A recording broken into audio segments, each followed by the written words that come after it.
శివుడు పార్వతీదేవిని పెళ్లి చేసుకున్న కథ మీకు తెలుసా? ముందుగా మన ఛానల్ని సబ్స్క్రైబ్ చేసుకోండి. ఒకానొకప్పుడు పార్వతీదేవి శివుడిని పెళ్లి చేసుకోవాలని నిశ్చయించుకుంది. అందుకోసం ఆమె చాలా కఠినమైన తపస్సు చేసింది. ఆమె తపస్సుకు మెచ్చిన శివుడు ప్రత్యక్షమై ఆమె కోరికను మన్నించి పెళ్లికి అంగీకరించాడు. ఆ విధంగా శివపార్వతుల వివాహం జరిగింది. శివుడు పార్వతుల వివాహం ఒక ముఖ్యమైన సంఘటన. ఇది భక్తి, త్యాగం, ప్రేమలకు ప్రతీకగా చెప్పబడుతుంది. పార్వతీదేవి పార్వతీదేవి హిమవంతుడు మేనల కుమార్తె. ఆమె శివుడి పెళ్లి చేసుకోవాలని కోరుకుంది. అందుకోసం ఆమె అడవిలో కఠోర తపస్సు చేసింది. ఆమె తపస్సుతో భూమి కంపించింది. సూర్యుడు ప్రకాశవంతంగా వెలిగాడు. దేవతలు, ఋషులు ఆమె తపస్సును చూసి ఆశ్చర్యపోయారు.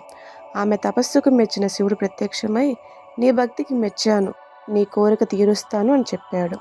అప్పుడు పార్వతీదేవి, మీరు నన్ను పెళ్లి చేసుకోవాలి అని కోరింది. శివుడు అంగీకరించి ఆమె కోరికను మన్నించాడు.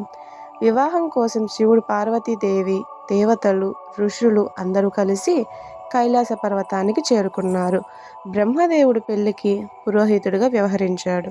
శివుడు, పార్వతీదేవి వివాహం ఘనంగా జరిగింది. ఈ వివాహం ద్వారా శివపార్వతులు భార్యాభర్తలుగా ఒకటయ్యారు.